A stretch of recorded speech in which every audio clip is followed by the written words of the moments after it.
Hello friends, अविश्व रेसिपीमध्ये तुमचं स्वागत आहे.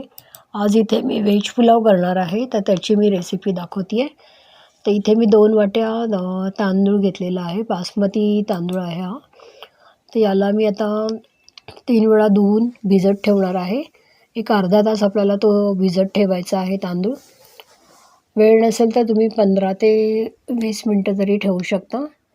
तांदूळ चांगला भिजला की मग तो असा फुगतो आणि त्याची क्वांटिटी अजून जास्त होते ती आणि शिजला पण जातो लवकर तो. म्हणून आपल्याला तो 3 वेळा धुवायचा आहे आणि व्यवस्थित आपल्याला तो ठेवायचा आहे. पाणी त्याच्यात पूर्ण पाणी भरून तो ठेवायचा आहे, जेणेकरून तो मऊ होईल थोडा. तो इथे तुम्ही बघू शकता, एक कांदा घेतलेला आहे मी, तो लॉंग स्लायसेस केलेले आहेत त्याच्या. टोमॅटो पण तसेच एकच टोमॅटो घेतलेला आहे आणि त्याचे पण लॉंग स्लाइस केलेले आहेत. सिमला मिर्च घेतलेली आहे मी आणि इथे फ्लॉवर, वाटाणा आणि गाजर हे मी इथे एका वाटीमध्ये घेतलेलं आहे. त्याचं पूर्ण 2 स्वच्छ आपल्याला ह्या सगळ्या भाज्या घ्यायच्या आहेत आणि फरसबीचे तुकडे घेतलेले आहेत थोडे. एक 4 ते 5 फरसबी चिरून घेतलेली आहे आणि बाकी इथे मी लसूण घेतलेला आहे. आल्याचे तुकडे घेतले 3 ते 4 आणि मिरच्या घेतलेल्या आहेत 2 ते 3. बाकी इथे कोथिंबीर मी घेतली आहे, जी आपण नंतर वापरणार आहोत. मीठ घेतलेलं आहे 1 चमचा आणि इथे तुम्ही वाटीमध्ये बघू शकता, मी गरम मसाला घेतलेला आहे, लाल तिखट घेतलेलं आहे एव्हरेस्टचं आणि कसुरी मेथी घेतलेली आहे थोडीशी आणि एका वाटीमध्ये दही घेतलेलं आहे. अर्धी वाटी दही घेतलेलं आहे. दही ऑप्शनल आहे, तुम्हाला कसं हवं असेल तर तुम्ही घेऊ शकता किंवा नाही.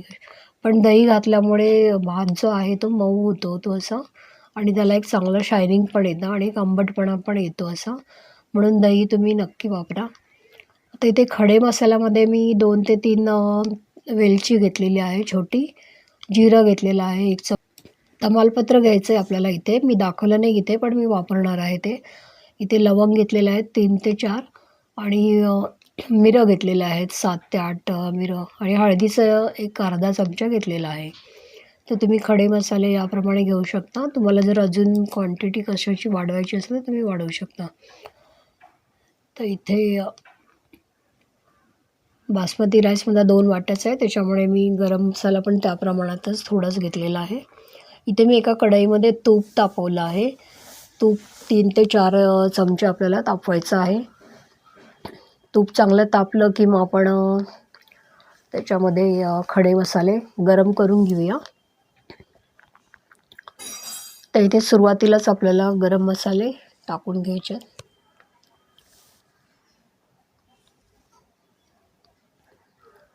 आता इथे खडे मसाल्यांमध्ये मी आधी लवंग टाकते 4 ते 5, दालचिनीचे तुकडे टाकते, मिरं टाकायचं आहे आपल्याला,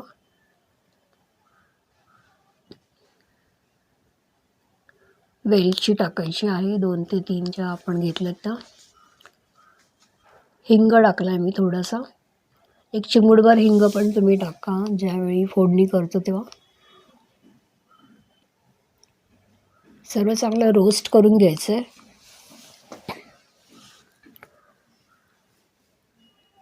मीडियम गॅसवर आपल्याला हे सर्व करायचं आहे. इथे मी तमालपत्र टाकलेले आहेत. 2 तमालपत्र होते, त्याचे मी 4 तुकडे केलेत आणि ते टाकलेले आहेत.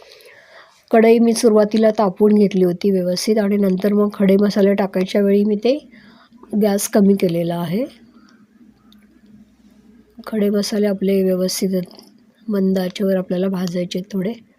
खडे मसाले भाजले की मग आपण त्याच्यात कांदा टाकूया. कांद्याचे आपण उभे स्लाइस करून घेतलेले आहेत, तर ते एकच कांदा मी घेतला आहे मोठ्या आकाराचा आणि त्याचे उभे केलेले काप आता मी ते टाकते. कांदा चांगला भाजतोय तोपर्यंत मग आपण नंतर ज्या भाज्या वगैरे आपण घेतलेल्या आहेत त्यात आपल्याला टाकायच्यात. आता भाज्या आपल्याला धुवूनच चिरायच्या आहेत, जेणेकरून आपण चिरल्यानंतर त्या आपण धुणार नाही आहोत. चिरल्यानंतर धुतल्याने भाज्यांचं जीवनसत्व निघून जातं, त्याच्यामुळे आपल्याला आधी अख्ख्या असतात त्याचवेळी ते धुवायचे आहेत आणि मग नंतर त्याचे काप करायचे आहेत.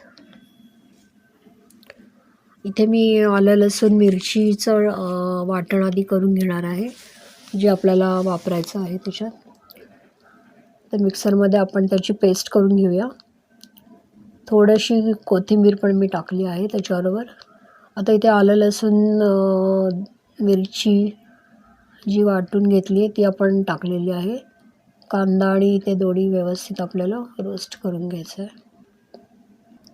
आता इथे उभे काप जे आपण टोमॅटोचे केले ते आपल्याला टाकून घ्यायचे. गॅस आपण थोडा फास्ट करूया आणि त्याच्यावर हे सर्व आता भाज्या आपल्याला एक एक एक एक करून ॲड करायच्या आहेत सर्व. इथे मी 1 चमचा मीठ टाकलेलं आहे. मीठ तुम्ही तुमच्या अंदाजाप्रमाणे टाकू शकता. हळद मी अर्धा चमचा टाकलेली आहे. आता हे सर्व आपल्याला चांगलं रोस्ट करून घ्यायचं आहे. फरसबी पण टाकलेली आहे. फरसबीचे मी छोटे तुकडे करून आता इथे मी वाटाणे, फ्लॉवर आणि गाजराचे तुकडे केलेले होते, जे एक वाटी भरून घेतलेलं आहे ते सर्व. तर ते मी टाकलेलं आहे त्या भाज्या आपल्याला चांगल्या हलवून घ्यायच्या. व्यवस्थित मसाला सगळीकडे लागला पाहिजे तो. शिमला मिरचचे पण मी उभे काप करून घेतलेले आहेत. तुम्ही तुमच्या आवडीप्रमाणे काप आहेत ते करू शकता. छोटे पण करू शकता किंवा असे स्लाईस असल्यामुळे ते व्यवस्थित आपल्याला खाताना येतात व्यवस्थित खायला. गरम मसाला, लाल तिखट आणि कसुरी मेथी हे सर्व ॲड केलेलं आहे. घेतले होते तर फरसबी टाकली आहे. तुमच्याकडे ज्या भाज्या अवेलेबल असतील त्या भाज्या घेऊन तुम्ही हा पुलाव राईस बनवू शकता. फक्त मटार असलं तरी मटारचा पण छान होतो पुलाव. तर तुमच्याकडे ज्या भाज्या अवेलेबल असतील त्याप्रमाणे तुम्ही हा पुलाव राईस बनवू शकता. आता इथे मी दही टाकते थोडंसं. 4 ते 5 टेबलस्पून दही आपल्याला याच्यात टाकायचं आहे. दह्यामुळे पुलावला एक छान असा स्निग्धपणा येतो असं म्हणू शकतो. त्याची जी स्निग्धता वाढते आणि तो असं दिसायला पण चमकदार असा दिसतो थोडा. आणि एक आंबटपणा पण येतो आपल्या राईसला. त्याच्यामुळे दही तुम्ही नक्कीच टाका. दह्याचं प्रमाणसुद्धा तुम्ही तुमच्या आवडीप्रमाणे कमी जास्त करू शकता. तो भात खातानासुद्धा असा मऊ लागतो दह्यामुळे. आता इथे मी अजून अर्धा चमचा मीठ टाकलेलं आहे, कारण आपल्या या भाजीमध्ये परत राईस 2 वाट्या तांदूळसुद्धा जाणार आहे. त्याच्यामुळे मला मी 1 चमचा जे आधी टाकलं होतं त्याच्यात अजून थोडं ॲडिशनल मीठ टाकलेलं आहे. 1 आणि 1.5 चमचा मीठ आपण वापरलेलं आहे. भाज्या ह्या पौष्टिक असतात, त्याच्यामुळे आपण जेवढ्या भाज्या वापरत घेऊ तेवढं चांगलंच आहे. तिखटाचं प्रमाण हे तुम्ही तुमच्या आवडीप्रमाणे टाकू शकता. इथे आपण मिरची आणि लसूणचं पण वाटण टाकलेलं आहे. त्याच्यामुळे मी लाल तिखट हे माझं 1 चमचाच पूर्ण ठेवलेलं आहे. आता इथे आपल्या भाज्या चांगल्या थोड्या शिजल्या गेलेल्या आहेत. भाज्या मी जास्त शिजू नाही दिलेल्या आहेत. त्या थोड्याच 5 मिनटंच मी वाफेवर ठेवल्यात आणि आता ह्याच्यामध्ये आपण तांदूळ ॲड केलेला आहे. तर तांदूळ जो आपण भिजत घातला होता त्याच्यातलं पाणी आपल्याला काढून टाकायचं आहे आणि तांदूळ आता इथे आपल्याला भाज्यांमध्ये ॲड करायचा आहे. तो एकदा चांगलं परतून घ्यायचं आणि सगळ्या भाज्या एकसारख्या लागतील तांदळाला असं करून एकदा 2 ते 3 वेळा त्याला हलवून घेऊया. थोडा वेळ मी त्याच्यावर झाकण ठेवलं आहे. तोपर्यंत मी पाण्याचं प्रमाण इथे मी तुम्हाला सांगते. ज्या टोपामध्ये आपण तांदूळ घेतला होता तेवढंच आपल्याला भरून पाणी आपल्याला याच्यात टाकायचं आहे, ॲड करायचं आहे. जेवढा आपला तांदूळ असतो तेवढंच पाणी आपल्याला पुलाव राईसला टाकायचं असतं, जेणेकरून तो राईस व्यवस्थित शिजला जातो आणि पाणी पण जास्त होत नाही आणि जास्त भात शिजला जात नाही. जास्त नाही शिजत तो. प्रमाणामध्ये जेवढा पाहिजे तेवढा शिजतो तो व्यवस्थित आणि सुटसुटीत होतो तो. तर त्यामुळे पुलाव राईस करताना आपण जेवढे तांदूळ घेतो तेवढंच आपल्याला पाणी टाकायचं असतं. पाणी टाकून झालं, मी इथे कढईमध्ये पाणी ॲड केलं आहे आणि आता आपल्याला व्यवस्थित हलवून एकसारखं हलवायचं आहे त्याला व्यवस्थित आणि मग आता आपण याच्यावर झाकण ठेवून 10 मिनटं त्याला मंद गॅसवर ठेवून देऊया. पाणी ॲड केल्यावर मी थोडा वेळ गॅस हाय फ्लेमवरच ठेवलेलं. हाय फ्लेमवर जेव्हा आपल्याला हे पाणी उकळलं गेलं असं ते तर आपल्याला दिसतंय. या स्टेपला आल्यानंतर मग आपण आता गॅस मंद करूया. स्लो गॅसवर आपल्याला 10 मिनटं ठेवून द्यायचं आहे. कोथिंबीर इथे मी ॲड करून ठेवली आहे.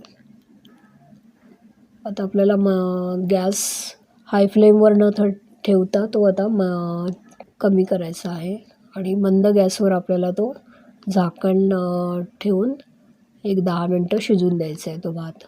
तांदूळ आपण भिजवल्यामुळे राईस लवकर शिजून जातो. तो 10 मिनटातच आपलं हे सगळं पुलाव जो आहे तो रेडी होऊन जातो. आपल्याला एकदा हाताने बघायचं आहे तांदूळ असा प्रेस करून की जर तो व्यवस्थित प्रेस झाला तर याचा अर्थ तो शिजला गेला आहे. असा मऊ लागतो तो. आपण जेव्हा दोन बोटांच्या मध्ये जेव्हा ते एक शीत घेऊन बघतो आणि तो असा मऊ झाला याचा अर्थ आपला भात शिजलेला आहे. तर इथे आपला पुलाव राईस रेडी झालेला आहे. छान कलर आलेला आहे. तुम्हाला माझी रेसिपी कशी वाटली कमेंट करून नक्की सांगा आणि जर आवडली असेल तर ट्राय करा. लाईक करा, शेअर करा आणि सबस्क्राईब करा माझं चॅनल. Thank you for watching.